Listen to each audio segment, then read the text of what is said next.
Voilà, voilà. Merci, merci, merci, merci, merci. Merci à tous les abonnés de Kafouti Télévision. Merci pour la confiance que vous ne cessez de nous donner. Merci parce que c'est devenu, c'est devenu l'habitude que chaque jour, qu'on puisse se retrouver dans notre chaîne Kafouti Télévision. Kafouti Télévision, c'est une chaîne de référence pour les analyses économiques, pour les analyses de la fiscalité. Dans Kafouti Télévision, nous réfléchissons sur comment faire pour que notre pays puisse avoir des moyens. Notre pays puisse avoir des moyens. Parce que toutes les difficultés que nous avons, pour s'en sortir, nous devons les financer. Nous devons mettre des moyens. Et des moyens-là, nous ne pouvons pas compter seulement aux partenaires extérieurs, mais nous devons aussi mobiliser. Nous devons mettre la main dans la pâte pour mobiliser nos recettes propres, des ressources propres, pour qu'on puisse financer des secteurs comme l'insécurité aujourd'hui. Nous puissions financer notre défense, nous puissions financer la police, nous puissions financer les secteurs de santé, de l'éducation. Vous avez écouté le VPM du budget a parlé pour amener le salaire des fonctionnaires de l'État de 500 à 1000 dollars. Et tout ça, nous devons mobiliser des recettes. Nous devons travailler pour qu'on puisse avoir des ressources propres. Et là, nous pouvons financer sans problème. Et si nous comptons seulement aux ressources extérieures, et ces partenaires nous donnent des moyens avec des conditions. Ils nous posent des conditions. Et souvent des conditions que nous sommes incapables de résoudre ça. C'est pourquoi nous devons mobiliser des recettes. Et nous avons trois régies. Les régies qu'on appelle les régies, le régie financière que nous avons au Congo. Il y a la DGDA, il y a la DGI et la DGRAD. Mais hormis nos trois régies, il y a aussi des institutions ou des établissements publics qui nous amènent des recettes. Et aujourd'hui, si on mettait du sérieux, on peut mobiliser tant de moyens hormis nos trois régies. Je peux vous citer comme un établissement qu'on appelle ICSN. ICSN, c'est quoi? C'est un établissement public de l'État congolais. C'est un établissement public de l'État congolais. C'est quoi ICSN? ICSN, c'est l'Institut congolais pour la conservation de nature. Donc, l'ICSN, c'est un établissement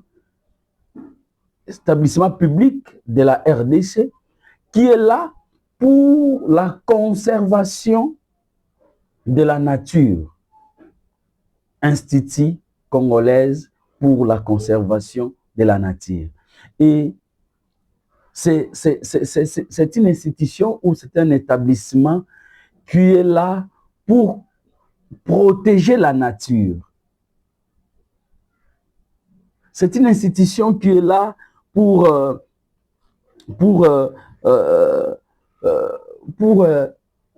protéger, pour gérer et pour valoriser la faune, la flore et protéger les animaux comme des gorilles, les okapis de notre pays. Et cette institution ou cet établissement favorise ce qu'on appelle le tourisme. Parce que l'ICSN gère les parcs nationaux. Nous avons 9 parcs nationaux. L'ICSN gère 9 parcs nationaux. Mais pour l'histoire, l'ICSN a commencé depuis, à l'époque coloniale, en 1925. C'est en 1925 que l'ICSN a commencé. En 1925, que l'ICSN a commencé sous le nom de IPNCB. IPNCB. IPCB, IPCB, IPNCB, voilà, IPNCB, c'est en 1925. Et quand, après l'indépendance en 1960, l'ICCN a changé le nom, on a appelé ça ICZCN, IZCN, voilà, vous allez m'excuser, IZCN, ça c'est après l'indépendance. Mais aujourd'hui, on appelle ICCN, Institut congolaise pour la conservation de la nature. Quelle est la mission de cet établissement?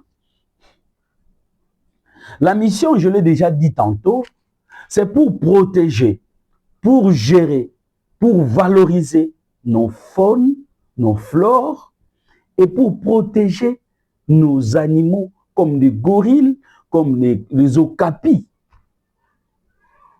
Et l'ICCN gère, je vous ai dit ici, l'ICCN gère 9 parcs.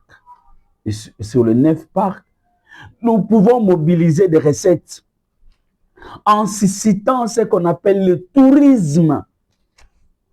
Si l'ICCN est dans de bonnes conditions.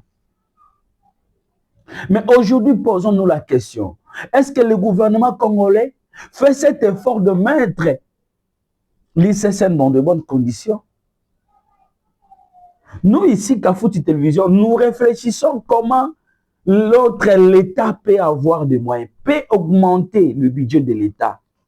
Mais voilà, ICCN peuvent faire que le gouvernement puisse augmenter les recettes de l'État.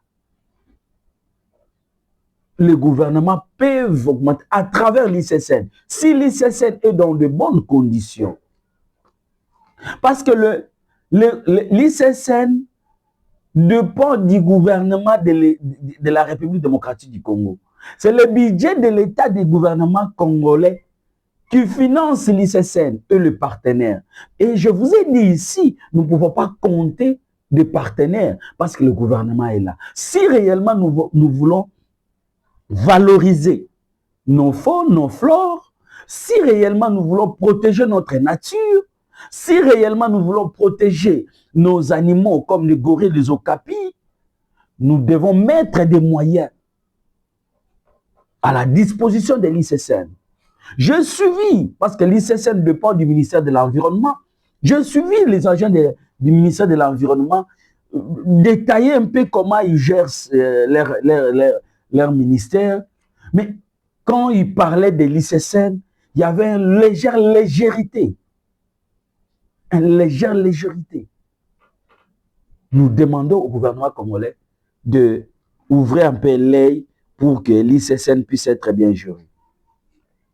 Et ceux qui travaillent à l'ICCN, on les appelle les éco-gardes. Ce sont les gens qui travaillent dans des risques énormes. Dans des risques énormes. Parce que vous savez bien que notre pays est envahi souvent dans des groupes armés, de rébellion. Et souvent, ils occupent des parcs. Et quand ils occupent des parcs, quand ils partent dans le parc, ils trouvent les éco-gardes. Et ils courent de dangers énormes. Mais est-ce que l'État congolais prend le soin de les protéger?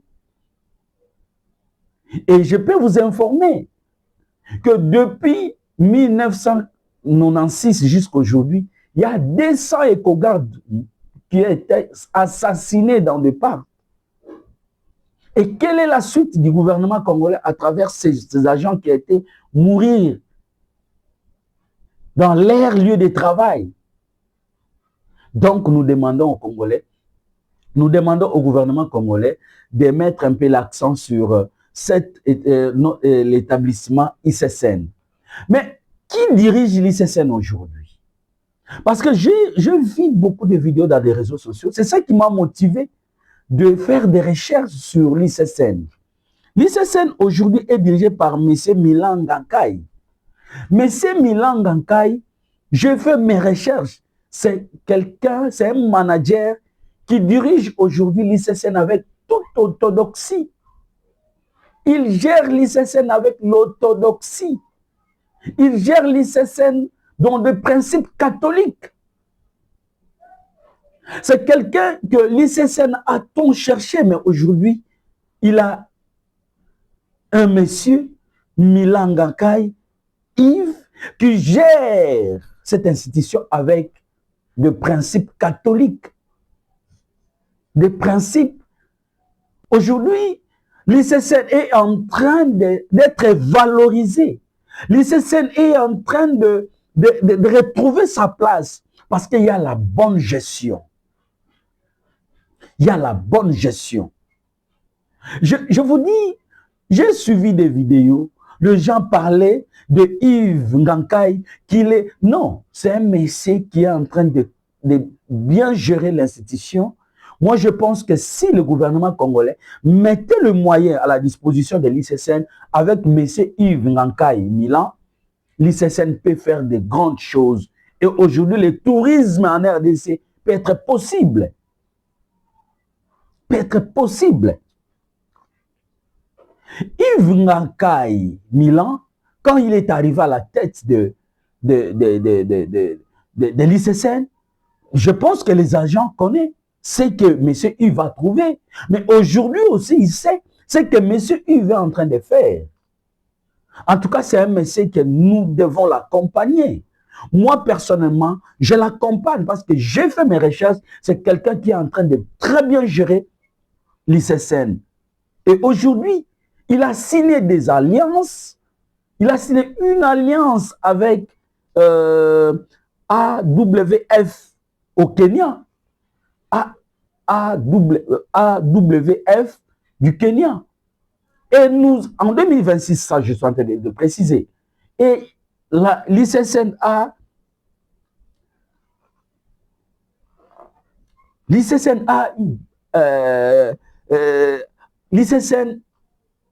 est le partenaire du Forum économique suisse RDC. Et tout ça, c'est M.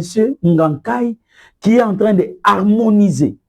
M. Ngankai est en train de mettre de l'ordre à l'ICSN. C'est pourquoi vous voyez que des partenaires étrangers, des partenaires extérieurs sont en train de venir pour travailler en collaboration avec l'ICSN. Donc, M. Milan Ngankai,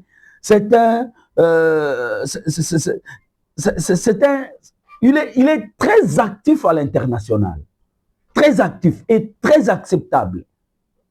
Donc, c'est un diplomate. Et je vous rassure que M. Yves Ngankai Milan, si on lui donnait le temps, si on mettait des moyens à son disposition, moi je vous dis que demain nous allons parler autrement pour l'ICSN. Et l'ICSN sera un moteur de contribution au budget de l'État. Parce que le tourisme sera possible en RDC. L'harmonisation au sein de l'ICSN sera totale. Et moi, je vous demande, et je demande surtout au gouvernement congolais de mettre un peu de moyens à la disposition de M. Milan Ngankai pour qu'il puisse matérialiser la vision qu'il a. Parce qu'il a une vision qu'il doit matérialiser. Et cette vision, c'est le manque de moyens qui lui fait défaut. Au lieu de l'insulter dans les réseaux sociaux, au lieu de dire de n'importe quoi dans des réseaux sociaux, moi je vous demande de l'appuyer, de l'accompagner. C'est ça notre contenu. Nous sommes là pour accompagner ceux qui travaillent mieux. Si tu travailles mieux, nous faisons des recherches. Quand nous voyons que tu travailles mieux, nous venons, nous allons dire, et Kafouti Télévision va vous accompagner. Mais quand vous ne faites pas bien, nous allons aussi dénoncer. Nous n'avons pas peur de la prison parce que c'est notre pays.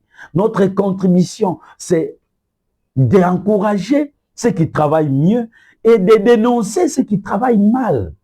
C'est ça notre travail. Voilà, je pense que les agents de ICSN vont nous suivre. Notre numéro est là.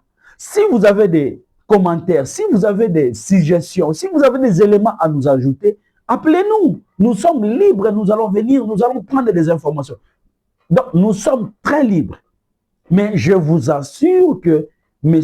Yves Milan Ngankai, c'est quelqu'un que l'ICSN cherchait depuis longtemps. Et aujourd'hui, l'ICSN a trouvé qui peut faire, qui peut relever le défi de l'ICSN. Parce qu'aujourd'hui, je peux vous rassurer que malgré le travail que les éco-gardes font plutôt,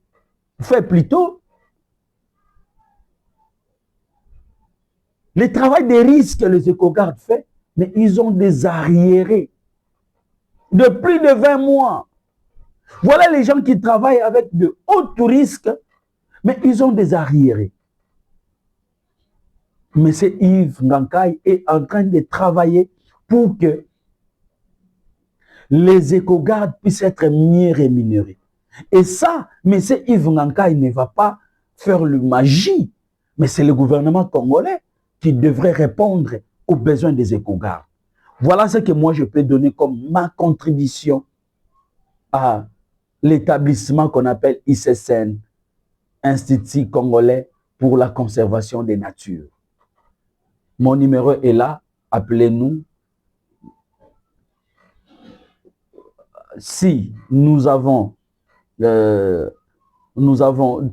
pas suffisamment des informations, vous êtes libre de nous ajouter des informations et nous allons parler pour l'ICSN parce que c'est un établissement public de la République démocratique du Congo.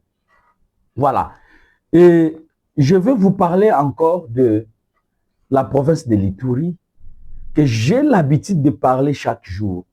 Parce que nous pensons que la province de l'Ituri, c'est une province qui a beaucoup souffert. C'est une province que les gens ont beaucoup mourir à cause de l'incompétence de ceux qui sont à la tête de la province. Et depuis l'état de siège plutôt, le président de la République nous a nommé Johnny Luboya comme gouverneur militaire. Et Johnny Luboya nous a montré ses capacités. Johnny Luboya a démontré à la face du monde qu'il y a des Congolais de très bonne qualité. Il y a des Congolais qui peuvent donner le meilleur d'eux-mêmes et la situation peut être maîtrisée. Et nous avons vu le travail. Mais aujourd'hui, il y a des gens qui font toujours des coques à jambes pour bloquer M. Luboya. Il y a ces gens-là, je ne sais pas. Vous allez suivre la vidéo que je vais vous mettre tout à l'heure, que monsieur le porte-parole des FARDC à Ituri a dénoncé, et il a cité même le nom de ceux qui sont là pour détruire l'Ituri. Et maintenant, il cherche à éliminer Luboya qui est en train de bien travailler, l'espoir du chef de l'État, parce que c'est lui qui a la maîtrise de la vision du chef de l'État en Ituri. Aujourd'hui, là où les Ituriens entendaient seulement les armes, aujourd'hui, c'est l'économie qui est en train de vivre. Je vous ai cité aussi beaucoup de territoires que les Congolais voyaient seulement que là-bas, les gens ne peuvent pas vivre. Mais aujourd'hui, les gens vivent. Mais voilà, il y a des députés et les sénateurs et les chefs des rebelles, Thomas Lubanga, qui se sont réunis à l'extérieur du pays pour trouver comment éliminer M. Luboya. Mais moi, je pense que si aujourd'hui nous sommes déjà informés, leur cabale est déjà détruit. C'est pourquoi je vais vous laisser suivre les porte-paroles des FARDC à Ituri, comment il est en train de dénoncer, et tout Congolais doit dénoncer. Et nous, avec Kafouti Télévision, nous sommes en train de dénoncer pour dire non à cette cabale. Et suivez cette vidéo des porte-paroles des FARDC à Ituri.